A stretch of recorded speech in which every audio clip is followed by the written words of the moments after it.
সত্ৰলৈ গৌৰৱ আনিছে, মাজুলীলৈ গৌৰৱ আনিছে। তেওঁ আমাৰ অতি শ্ৰদ্ধাৰ কৃষ্ণ গোস্বামী।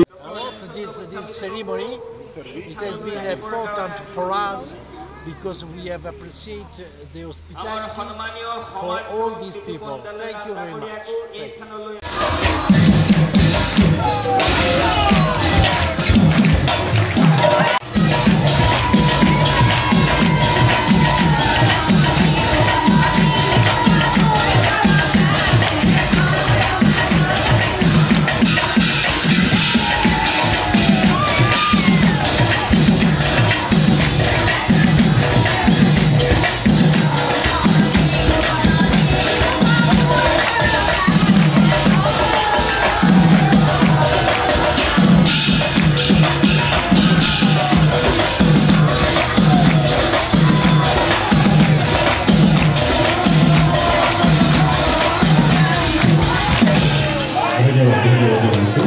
কেনেকুৱা লাগিলে? ভাল লাগিছে এতিয়া নিশ্চয় সকলোৰে। আৰু আছে আৰু আমি বহুত শিল্পী ইয়াত আমাৰ এইসকল। You're from, sir? My name is Renato from Italy. You? My name is Daniele from Italy. Loredana, Italy. Maria Giovanna, Italy. Thank you. এইসকল আহিছে ইটালীৰ পৰা। আমাৰ মাজুলীৰ যি মেট পৰা ভঁৰাল, সংস্কৃতি ভঁৰাল আছে। Please come, sir. Please come. You from, sir? Okay.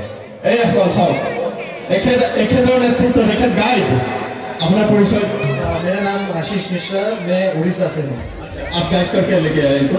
চাওক, তেখেত উৰিষ্যাতো আমাৰ সংস্কৃতি ভঁৰাল আছে। তাৰ লগতে অসমৰ যি সংস্কৃতি, মাজুলীৰ যি মেট পৰা সংস্কৃতি তেখেতসকলে উপভোগ কৰিব লাগিছে। How are you feeling, sir? Feeling? How do you feel? I'm very well. I'm happy now. I'm really enjoying this situation. Thank you very much. Okay, thank you. খুব ভাল পাইছে দেখি হাত চাপৰি বজাও তেখেতলোকে। এয়া চাওক, এয়া আমাৰ স্বাভিমান, এয়া আমাৰ গুৰুজনাৰ মহান সংস্কৃতি। আমি তেখেতসকলক ইয়াত ৰাখিছোঁ, তেখেতসকলে ইয়াতে আমাৰ সংস্কৃতি উপভোগ কৰিছে। কিমান ভাল লগা। আৰু বিভিন্ন ধৰণৰ ব্যক্তিসকল আছে। আমি সকলোকে আমাৰ এই সংস্কৃতিৰ লগত তেখেতসকল মিলিত হৈ যাওক, সকলো উৎসাহ দিয়ক। Thank you. Please sit. Okay, এয়া আমাৰ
ঐতিহ্যমণ্ডিত চামগুৰি সত্ৰ ওচৰতে শ্ৰী শ্ৰী কৃষ্ণৰ ফাকুৱা উৎসৱ উৎসৱটি আয়োজন কৰিছে 4দিনীয়া কাৰ্যসূচীৰে।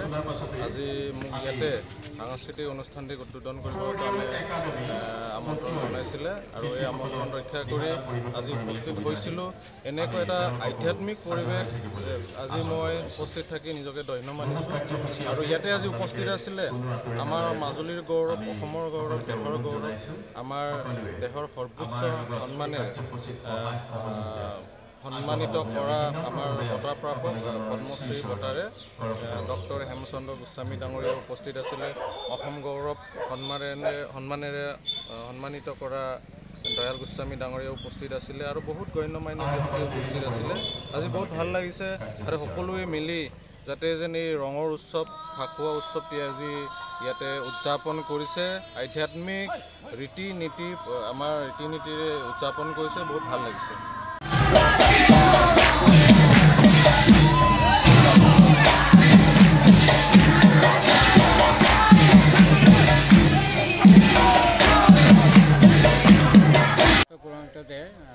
শ্ৰী শ্ৰী সামগ্ৰী সত্ৰই পৰম্পৰাগতভাৱে এই দৌল মহোৎসৱ ভাগি পালন কৰি অহা হৈছে আৰু এই বছৰ আমি 4 দিনীয়া কাৰ্যসূচীৰে সামগ্ৰী সত্ৰসমূহ বৈষ্ণৱৰ লগতে আঞ্চলিক ৰাইজৰ সহযোগত আমি 4 দিনীয়া কাৰ্যসূচীৰে এই অনুষ্ঠান ভাগি পাতিবলৈ আমি আয়োজন কৰিছিলোঁ। আজি দ্বিতীয় দিনৰ কাৰ্যসূচী এতিয়া নামকীৰ্তন সমাপ্ত হৈছে, এতিয়া সেৱা হৈ আছে। ইয়াৰ ভিতৰত প্ৰসাদ বিতৰণৰ লগতে অকণমান লঘু আহাৰৰ ব্যৱস্থা কৰা হৈছে। আমি সদৌ অসমবাসী ৰাইজক আমি আহ্বান জনাইছোঁ যাতে আমাৰ এই মহোৎসৱ ভাগি সাফল্যমণ্ডিত হয়, তাৰ বাবে তেখেতসকলৰ পৰা আমি সম্পূৰ্ণ সহায় সহযোগ আগবঢ়াইছোঁ। যিহেতু গোটেই বিশ্বতে প্ৰশংসা লাভ কৰিবলৈ সক্ষম হোৱা মাজুলী শ্ৰী শ্ৰী সামগ্ৰী সত্ৰৰ এই মুখা শিল্পৰ জৰিয়তে যিখিনি আমি কাৰ্য সম্পাদন কৰি আহিছোঁ, আমি যেনেধৰণে চলাই আহিছোঁ, আমি আশা ৰাখিছোঁ অদূৰ ভৱিষ্যতেও যাতে এই কাৰ্য সফলভাৱে ৰূপায়ণ হয়, তাৰ বাবে আমি আপোনালোকৰ ঈশান নিউজৰ জৰিয়তে সমূহ অসমবাসী ৰাইজলৈ আমি আহ্বান জনাইছোঁ। এয়া আমাৰ শ্ৰী শ্ৰী সামগ্ৰী সত্ৰৰ ঐতিহ্য পৰম্পৰা আমি পালন কৰিছোঁ আৰু খুব উৎসৱমুখৰ পৰিৱেশৰ সৃষ্টি হয়। যিহেতু দৌল উৎসৱ ফাকুৱা উৎসৱ বুলি ক'লে আমাৰ এটা আনন্দমুখৰ পৰিৱেশৰ সৃষ্টি হয় আৰু তাৰে সেই পৰিলক্ষিত আজি সত্ৰতে বিশেষভাৱে আমি সাংস্কৃতিক অনুষ্ঠান পাতিছোঁ। আজি ৰাতি 11মান বজালৈকে আমি সাংস্কৃতিক অনুষ্ঠান চলাই থাকোঁ। সাংস্কৃতিক অনুষ্ঠান বুলি আমাৰ লগত সত্ৰীয়া যি পৰম্পৰা গীত মাত বুলিলে বৰগীত থাকিব, দিহানাম থাকিব, সত্ৰীয়া নৃত্য থাকিব, সেইখিনি চলাই আমি বিভিন্ন প্ৰান্তৰ পৰা আমি শিল্পীসকলক মাতি আনিছোঁ, আমন্ত্ৰণ কৰি আনিছোঁ। তেখেতসকলে ইয়াত সেইখিনি পৰিৱেশন হ'ব। তাৰপিছতে কালিলৈ আমাৰ বিশেষ কাৰ্যসূচী আছে। আমাৰ যি গোঁসাই ফুৰোৱা উৎসৱ আছে, কাইলৈ পুৱা 10 বজাৰ পৰা আমাৰ দিনটো গোঁসাই ফুৰোৱা হ'ব আৰু তাৰ পাছতে ৰাতিলৈ আমি সমন্বয়ৰ স্বাৰ্থত সমন্বয় ৰক্ষা কৰি আমাৰ মিচিং ভাইসকলৰ দ্বাৰা এখনি গুৰুজনাৰ ৰচিত অংকীয়ামত ৰাম বিষয় পৰিৱেশন কৰাবলৈ আমি সক্ষম হ'ম আৰু ইতিমধ্যে গোটেই যা যোগাৰখিনি হৈছে।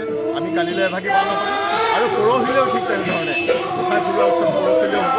পৰহি গোঁসাই ফুৰোৱাৰ শেহত আমি আকৌ ৰাতিলৈ শিশু শিল্পীসকলৰ দ্বাৰা মৎস্য বজাৰ এখনি ভাওনা প্ৰদৰ্শন কৰিম। গতিকে এইধৰণে আমাৰ শ্ৰী সামগ্ৰী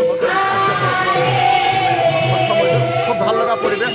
আমাৰ সকলোৰে সহায় সহযোগিতা, বিশেষকৈ আপোনালোকে যি প্ৰচাৰ কৰি আমাক এই সহায় সহযোগিতা আগবঢ়াইছে, আমি আপোনালোকৰ বহুত চিৰকৃতজ্ঞ হৈছোঁ। আৰু গতিকে আঞ্চলিক ৰাইজৰ যি সহযোগিতা আমি নিজকে ধন্যবাদ দিছোঁ। ধন্যবাদ। ইটালীৰ পৰ্যটকে হয় হয়, আমি পাইছোঁ ইটালীৰ পৰ্যটকে ইয়াত ফাকুৱা খেলিছে। খুব ভাল লাগিছে। তেওঁলোকে সাত সাগৰ নদী পাৰ হৈ আহি যি ইয়াত তেওঁলোকে উৎসাহ বা যি আনন্দ উপভোগ কৰিছে, তেওঁলোকে খুব ভাল পাইছে, তেওঁলোকে আপ্লুত হৈছে। আমি গৌৰৱ বোধ কৰিছোঁ। মাজুলীৰ যি মেট মৰা সংস্কৃতিৰ ভঁৰাল আছে, সেই ভঁৰাল আৰু চহকী হ'ব। আজি বিশ্ব দৰবাৰলৈ ইয়াত আগবাঢ়ি লৈ যাব, তেওঁলোকৰ দ্বাৰাই আগবাঢ়ি যাব বুলি আমি বিশ্বাস কৰিছোঁ। খুব ভাল লগা আমি আনন্দ উপভোগ কৰিছোঁ। ধন্যবাদ।